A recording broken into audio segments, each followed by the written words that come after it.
नमस्ते दोस्तों, मैं राघव। आज के वीडियो में हम बिगनर लेवल से शेयर मार्केट सीखेंगे। इंडिकेटर्स जिसमें M A, R S I, E M A, volume. उसके बाद में हम जानेंगे कि वॉल्यूम का रोल क्या होता है। उसके बाद में देखना पर आपको सपोर्ट और रेसिस्टेंट क्या है, कैसे बनते हैं और कैसे ये बिगड़ते हैं। उसके बाद में आप जानेंगे कि कब हमें बाई करना चाहिए, कहाँ सेल करना चाहिए। और उसके बाद में मैं आपको बताऊंगा चार्ट पैटर्न। तो वीडियो को अंत तक जरूर देखना। मैं आपको स्टेप बाय स्टेप इस वीडियो के माध्यम से पूरा डिटेल में बताऊंगा कि मार्केट में कब कब मूवमेंट आता है और कब कब हमें उसको कैप्चर करना चाहिए। तो दोस्तों, इसको मैं कर देता हूं फिलहाल के लिए डिलीट। और जैसे कि आप देख रहे होंगे कि मैंने एक चार्ट लगा रखा है डेली टाइम फ्रेम में। ये आप देख सकते हो, यहाँ पर मैंने tradingview.com का वेबसाइट ओपन कर रखी है, जिसमें आप देख रहे होंगे कि जापान 225 इंडेक्स मैंने ओपन कर रखा है। और यहाँ पर आप देखिए एक इसने अच्छा मूवमेंट दे रखा है, जो कि आप देख सकते हो कि यहाँ पर एक इसका परफॉर्मेंस चल रही है। 1 वीक में 0.30% और एक महीने में 9% का इसने ग्रो करी है। और 3 महीने में इसने लगभग 15% ग्रो किया है। और 6 महीने में 33, एक साल में 14.5%। और यहाँ पर आप देखिए YTT मतलब फाइनेंशियल ईयर है जो भी है। तो यहाँ से आप भी जान सकते हो कि कैसे कैसे इसमें हम जो है अनुमान लगा रहे हैं कि कैसे कैसे इसने और इसका। और देखें तो इसमें सबसे ज़्यादा टेक्निकली देखा जाए तो उसमें बाइंग प्रेशर ज़्यादा है। तो ऐसे आप भी जान सकते हो कि कब हमें इसको खरीदना चाहिए, कब नहीं खरीदना चाहिए। तो आप देख सकते हो कि अपने रेसिस्टेंट एरिया से लेवल पर खड़ा हुआ है। और यहाँ पर हम इसको एक लाइन से ड्रॉ करते हैं। तो यहाँ पर हमने ऑल्ट एच से एक लाइन ड्रॉ कर ली है और ये इसका क्या है, रेसिस्टेंट एरिया। तो यहाँ पर ये रेसिस्टेंट एरिया है, तो यहाँ पर हम इसको नोट कर देते हैं।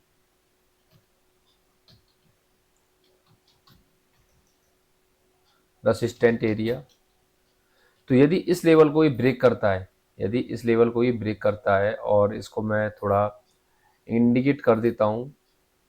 यदि इस लेवल को ये ब्रेक करता है तो इसमें अपसाइड दोबारा से देखने को मिल सकती है। वो हमारा क्या लेवल हो सकता है वो भी हम आपको बताते हैं। कि जैसे कि आप जो है एक टूल होता है जिसमें मैं आपको दिखा देता हूँ। पाथ टूल तो नहीं है। तो कोई भी, जैसे मान लो एक ये ट्रेन लाइन की हमने एक कैंडल हमने इस तरीके से बना ली और यहाँ तक के लिए। तो इसी को एक और कॉपी कर लेते हैं और एक इसके ऊपर रख देते हैं। तो ये हमारा क्या है कि ये हमारा टारगेट रहेगा। तो यहाँ पर देखिए पहले भी इसने अपना टारगेट यहाँ से इस लेवल को ब्रेक किया था। पहले इसका ये सपोर्ट एरिया था, वो सॉरी रेसिस्टेंट एरिया था। जब इस लाइन को इसने ब्रेक किया तो लगभग इतने ही लेवल का इसने अपना जंप दिया। यदि इस लेवल से इसको काउंट किया जाए तो इतना इस लेवल का इसने जंप दे दिया। तो हम इसमें मानेंगे कि इतना लेवल जब इसने यहाँ पर इसको टारगेट दिया, यहाँ से इतना लेवल इतने लेवल तक गया है, तो फिर इतने लेवल तक जाना इसका निश्चित है ही है। तो यहाँ पर इसका हम टारगेट बना देंगे। और टारगेट के लिए हम क्या लिख देंगे, यहाँ पर टेक्स्ट में लिख देंगे। तो यहाँ पर ये तो इसका लग देते हैं हम फर्स्ट टारगेट। तो यहाँ पर दोस्तों देखिए, यहाँ पर हमने लिख दिया फर्स्ट टारगेट, ये हमारा फर्स्ट टारगेट होगा। सेकंड टारगेट क्या होगा, इसका ही एक और दूसरी कैंडल बना देंगे तो इसकी एक और जो है वो सेकंड टारगेट हमारा इस तरीके से बन जाएगा। और दोस्तों ये इधर यहीं से घूमा तो हमारा ये हमारा रेजिस्टेंस एरिया और इसको लेवल को ये ब्रेक नहीं कर पा रहा है।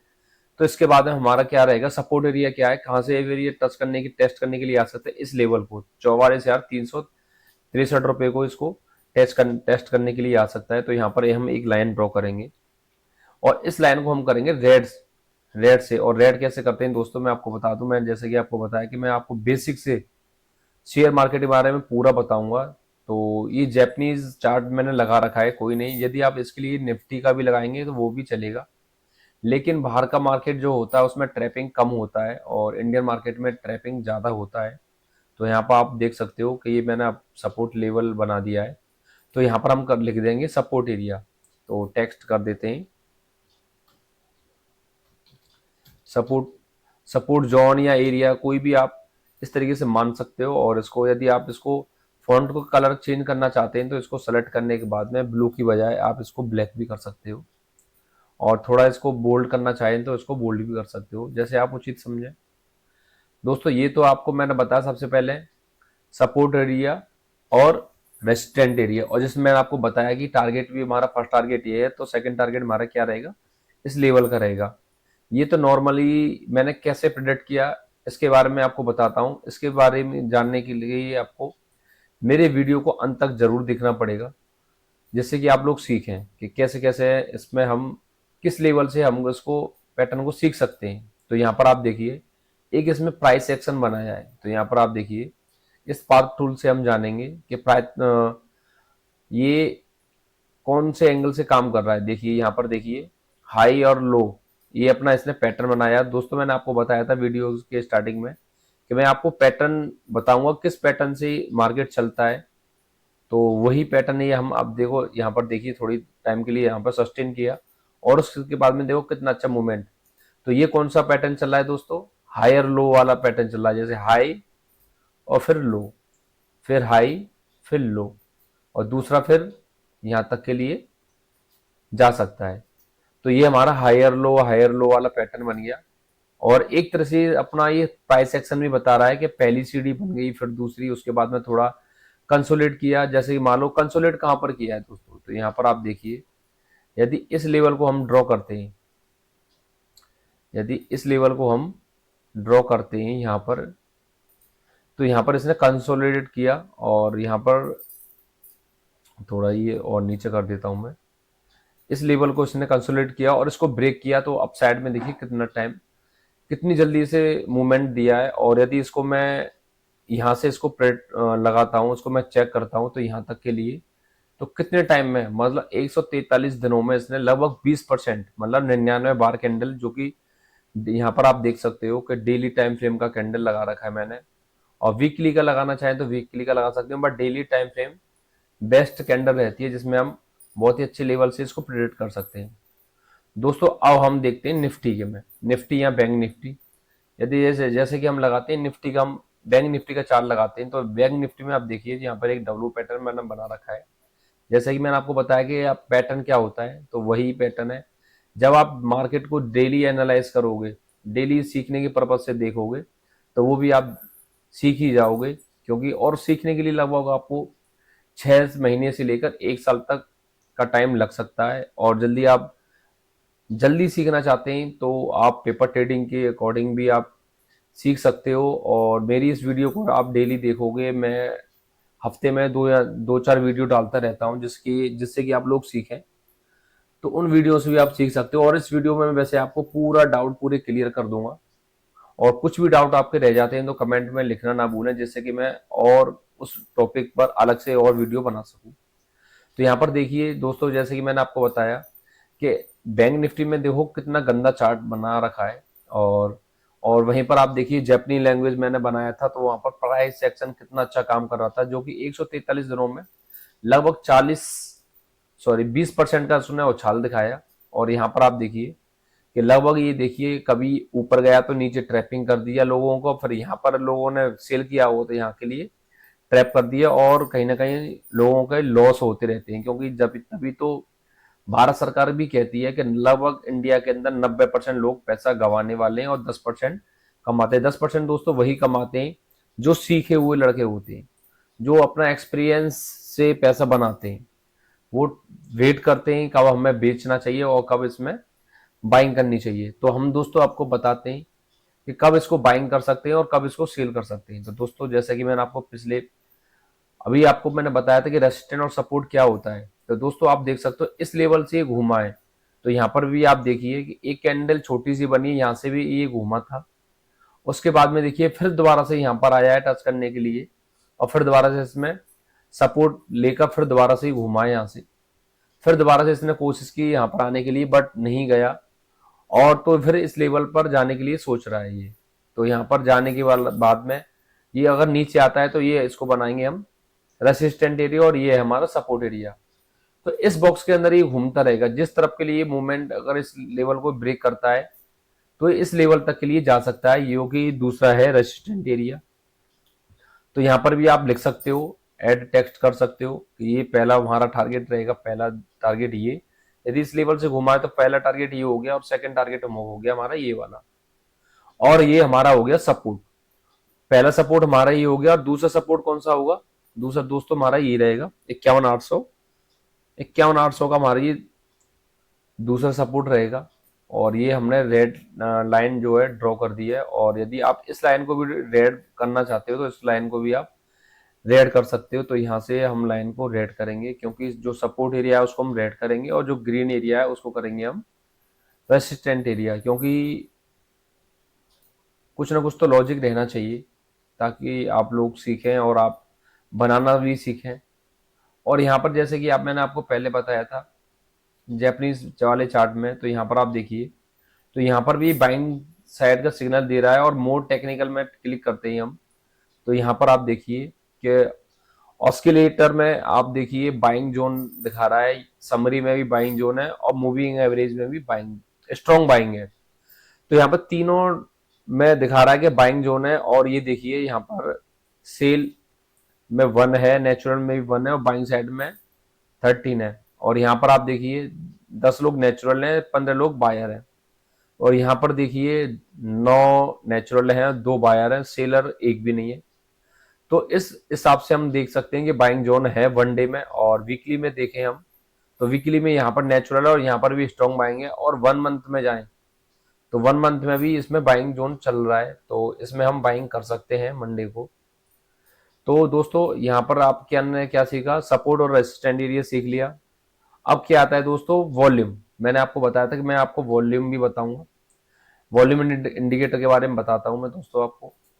वॉल्यूम क्या होता है, वॉल्यूम होता है एक तरह से लोगों का आना और जाना, जो बायर आ रहे हैं कि सेलर जा रहे हैं, कहां पर किस कैंडल में बाइंग प्रेशर ज्यादा है, किस कैंडल में सेलिंग प्रेशर ज्यादा है। तो यहाँ पर दोस्तों आप देखिए कि जैसे कि मान लो ये कैंडल बनी, तो यहाँ पर आप देख सकते हो वॉल्यूम इंडिकेटर हमने यहाँ पर लगा रखा है। तो आपको देखिए, तो 127 मिलियन लोगों ने इसको सेल किया, और अगले दिन की कैंडल में आप देखिए यहाँ पर 218 मिलियन लोगों ने बाइंग में भी रहे और सेलिंग में रहे। तो इस कैंडल को हम बाइंग साइड में ज्यादा प्रीफर करेंगे, क्योंकि इसमें सेलिंग वाली कैंडल नजर नहीं आ रही है, क्यों ना ही ये रेड है और ना ही ग्रीन है। तो ग्रीन में ये इसने क्लोजिंग दी है, तो इसको हम ग्रीन ही सिग्नल मानेंगे, क्योंकि ये कैंडल जो है रिवर्सल का पैटर्न रहता है। तो यहाँ पर आप देखिए 218 मिलियन लोगों ने बाय किया, और यहाँ पर 127 मतलब डबल हो गया है यहाँ पर वॉल्यूम, और बायर में कन्वर्ट हो गया। तो यहाँ पर बाइंग जोन चालू हो चुका है। यहाँ पर अब फिर दोबारा से देखिए 206 लोगों ने सेल किया, क्योंकि यहाँ पर जिन लोगों ने खरीदा हुआ तो यहाँ पर बाई तो किया, बट यहाँ पर प्रॉफिट बुकिंग देखने को मिली। उसके बाद में देखिए कितनी अच्छी कैंडल बनी, और यहाँ पर 172 मिलियन लोगों ने फ्रेश बाइंग की, और कहीं ना कहीं इस लेवल को यहाँ पर क्लोजिंग दी। उसके बाद में ये कैंडल बनी, तो यहाँ पर देखिए फिर दोबारा से 156 मिलियन लोगों ने बाइंग किया है। तो इसमें अब बाइंग का प्रेशर कम होता जा रहा है, और वॉल्यूम भी कम होता जा रहा है। तो यहाँ पर आप देखिए कि यहाँ पर एक छोटी सी प्रॉफिट बुकिंग देखने को जरूर मिलेगी। इस लेवल को टच करेगा तो यहाँ पर एक सेल की एंट्री मिलेगी। तो आप थोड़ा सा छोटा सा अपना एसएल बनाकर, एसएल क्या रखेंगे आप, जैसे कि मान लो शॉर्ट पोजीशन वाली, ये लॉन्ग पोजीशन है और ये है शॉर्ट पोजीशन। ये टूल बार मैंने अपना बना लिया, जो मुझे अपने लेवल से देखना है। तो यहाँ से मैंने ब्रश लेना है तो मेरे को ब्रश ले लिया, जो भी लेना है, टेक्स्ट लेना है तो टेक्स्ट, तो यहाँ पर वो मार्क मैंने कर लिया है, बुक लिस्ट बना ली एक तरह से अपनी। तो यहाँ पर आप देखिए यदि इस लेवल पर आता है तो यहाँ पर छोटी सी प्रॉफिट बुकिंग देखने को मिलेगी। तो हमारे इस लेवल का, जैसे मान लो ये 2 कैंडल है, इस लेवल का थोड़ा सा ऊपर जाकर यहाँ पर हम अपना एसएल बनाएंगे, और टारगेट हमारा क्या रहेगा, पहला टारगेट रहेगा हमारा पहला इस लेवल का, यहाँ पर हमारा पहला टारगेट रहेगा, और दूसरा हमारा टारगेट ये रहेगा, क्योंकि एक दोबारा से अपना टेस्ट करने के लिए जरूर आ सकता है, तो इस लेवल से पर भी आ सकता है, और यहाँ तक तो आना निश्चित है ही। अगर नहीं भी आता है तो अगर इसको सेलिंग प्रेशर में ऐसी कैंडल एक और बनती है और इस लेवल पर ब्रेक करती है तो हम इसमें फिर दोबारा से इस लेवल तक के लिए बाइंग कर सकते हैं दोस्तों। तो ये रहा आपका वॉल्यूम इंडिकेटर। अब हम जानेंगे, एक इंडिकेटर है ईएमए इंडिकेटर और एक आरएसआई है। तो ईएमए मुझे ज्यादा अच्छा लगता है क्योंकि वो बहुत ही इजी है, कोई भी उसको आराम इजीली लगा सकता है और उसमें आराम से उसमें ट्रेड भी कर सकता है। ये इंडिकेटर ईएमए में ही बहुत सारे इंडिकेटर होते हैं, तो ये वाला इंडिकेटर समझ में नहीं आएगा तो इसको मैं हटा देता हूँ। तो मैं दूसरा इंडिकेटर देखता हूँ। यहाँ पर आप देख सकते हो इंडिकेटर ट्रेडिंग व्यू ऐप में आप 3 इंडिकेटर आप लगा सकते हो। तो यहाँ पर हम लगाते हैं ईएमए। तो ईएमए हम सर्च करेंगे तो यहाँ पर देखिए मूविंग एवरेज एक्सपोनेंशियल। तो यहाँ पर आप देखिए मैंने ये लगा दिया, सिंगल लाइन वाला है पर ये मुझे नहीं चाहिए। डबल ईएमए देखता हूँ मैं, तो डबल ईएमए मैंने लगा दिया है और ये देखिए यहाँ पर प्रीमियम मांगने के लिए कह रहा है क्योंकि मैंने डबल वाट कर दिया है। एक डीएमए लगा दे और एक ईएमए, तो एक को मैं डिलीट मार दूंगा दोस्तों, तो कोई नहीं, अभी मैं डिलीट मारता हूँ। तो एक इसको मैं क्लोज आई बंद कर देता हूँ, ठीक है कोई नहीं। तो यहाँ पर मेरा लग गया ये इंडिकेटर लगा लिए। तो आप देख सकते हो कि यहाँ पर इंडिकेटर का काम क्या है। जैसे कि आप देख रहे हो एक इसमें ब्लू लाइन है और एक इसमें है ग्रीन लाइन। तो जैसे कि मान लो ग्रीन लाइन है और ग्रीन लाइन के ऊपर ये वाली कैंडल बनी हुई है, तो इसमें आप कह सकते हो इसमें बाइंग जोन है। और जब जब ब्लू लाइन इसको क्रॉस करती है, जैसे मान लो आप देखिए जब ग्रीन लाइन ब्लू लाइन के नीचे रहती है तो इसमें सेलिंग जोन बना रहता है। और जब ब्लू लाइन को क्रॉस करके ग्रीन लाइन ऊपर की साइड में जाती है तो इसमें बाइंग जोन आता है। जैसे आप देखिए कि यहाँ पर इसमें सेलिंग स्टार्ट हुई इस वाली कैंडल में, तो यहाँ पर ये देखिए इस ग्रीन लाइन ने इस ब्लू लाइन को क्रॉस करके नीचे की तरफ आई और दोबारा से देखो यहाँ तक के लिए गया ये, उसके बाद में फिर टच करके फिर दोबारा से नीचे के लिए ये आई है। तो देखिए दोस्तों यहाँ पर सेलिंग जोन बना हुआ था, जैसे इस लाइन ने इसको क्रॉस किया तो यहाँ पर देखो बाइंग प्रेशर बन गया और कहां तक के लिए गया, इस लेवल तक के लिए। तो यहां से भी आप इंडिकेटर लगाकर आप इसमें बाइंग या सेल जोन ढूंढना चाहते हो तो यहां से भी आप ट्रेडिंग कर सकते हो इसके अकॉर्डिंग। इसमें आपको कोई दिमाग नहीं लगाना है, केवल इंडिकेटर के तौर पर, जैसे कि हम मशीनों से काम करते हैं, जो कमांड दे दी वही काम करता है, तो ऐसे ही इंडिकेटर है, इसके हिसाब से आप ये बाई और सेल कर सकते हो। अपना स्टॉप लॉस जरूर लगा कर रखें दोस्तों। तो जहां पर देखिए यहाँ पर जैसे इसने क्रॉस की तो दोबारा से इसमें बाइंग बनी, उसके बाद में जैसे ही क्रॉस की इस लेवल को तो यहाँ पर सेलिंग जोन इसने दिखाया, फिर इसने क्रॉस कर दिया तो इसमें बाइंग जोन बन गई है क्योंकि 2 कैंडल बनी है अभी। और देखते हैं कहां तक के लिए जा सकती है ये कैंडल। तो ये था ईएमए। अब आपको इंडिकेटर दिखाता हूं मैं आरएसआई। आरएसआई क्या है, इसको क्लोज कर देता हूं मैं, डेट मार देता हूं और इसको भी। अब इंडिकेटर लगाते हैं दोस्तों। डिलीट मैंने इसलिए किया क्योंकि एक बार में हम 3 इंडिकेटर यूज कर सकते हैं, उससे ज्यादा नहीं करेंगे। ज्यादा करने पर क्या प्रीमियम मांगेगा ये, तो हमें जरूरत क्या है, हमें 1-2 इंडिकेटर से भी हम काम कर सकते हैं दोस्तों। ये रहा आपका आरएसआई। तो यहाँ पर आप देखिए यहाँ पर 70 दिखा रहा है और लो दिखा रहा है 30। दोस्तों आप देखते हो कि जैसे ही मान लो 70 को क्रॉस करके, जैसे कि मान लो ये इस लेवल यानी 75 या 80 पर पहुंचता है, तो आप देख सकते हो कि ओवरबॉट ज्यादा होता है। ओवरबॉट ज्यादा होता है तो वहां पर सेलिंग प्रेशर बनना स्टार्ट हो जाता है, तो यहाँ पर हम इसको सेल कर सकते हैं। जैसे इस इंडिकेटर को देखकर यहाँ पर इस लेवल पर हम सेल कर सकते हैं। और ओवरबॉट जब खत्म होता है, जैसे मान लो इस ये कैंडल बनी थी तो यहाँ पर आप देखिए कितनी ओवरबॉट था, तो यहाँ पर उसके बाद में इसको नीचे धकेला गया, इसमें प्रॉफिट बुकिंग देखने को मिली, देखो यहाँ तक के लिए। तो यहाँ पर देखिए फिर दोबारा से इसमें 51 रुपए पर आया। जब 51 को टच करने के बाद में ये दोबारा से घूम जाता है तो यहाँ तक के लिए फिर 70 तक के लिए गया। तो जैसे कि आप देख सकते हो कि यहाँ पर भी ये 57,000 तक के लिए गया था बैंक निफ्टी, उसके बाद में फिर दोबारा टच करने के लिए गया तो 51 से फिर दोबारा से घूमा है। तो यहाँ से आप देख सकते हो कि 51 से टच होने के बाद में ऊपर ही ऊपर कैंडल रहती है, तो इसमें बाइंग जोन बना हुआ है। यदि 50 के लेवल को ब्रेक करके नीचे की तरफ आती तो इसमें सेलिंग जोन बन जाता है। जैसे कि आप देख सकते हो एक यहाँ पर येलो लाइन बनी हुई है और इसमें एक पैटर्न चल रहा है, जैसे कि मान लो यहाँ पर एक एम पैटर्न बना, फिर नीचे बन गया, फिर यहाँ पर आप देखिए डब्ल्यू पैटर्न बना, फिर अपसाइड के लिए गया। तो अब इसने फिर लेवल को इस लेवल पर आ चुका है 57 पर, तो यहाँ पर इसमें बाइंग कर सकते हो। EMA ने भी इसमें बाइंग जोन बताया और RSI ने भी। तो दोस्तों ये दोनों इंडिकेटर से आप इसमें बाइंग कर सकते हो। और वॉल्यूम में भी दिखा रहा है कि आप इसमें बाइंग तो आई है, बट अब इसमें वॉल्यूम आना कम हो गया है, तो ये सिग्नल दे रहा है कि इसमें अभी आपको वेट करना चाहिए और इंट्राडे करना चाहिए, स्विंग ट्रेडिंग अभी नहीं करनी चाहिए। तो इसलिए RSI को मैं हटा देता हूँ, डिलीट कर देता हूँ। तो मैंने RSI डिलीट कर दिया है और ये दोस्तों हमारा डेली टाइम फ्रेम चल रहा है।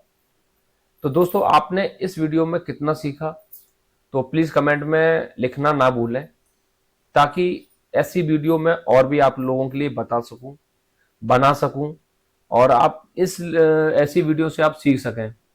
दोस्तों अब मैं इस वीडियो को यहीं पर ही बंद कर रहा हूं, क्योंकि अब काफी टाइम हो गया।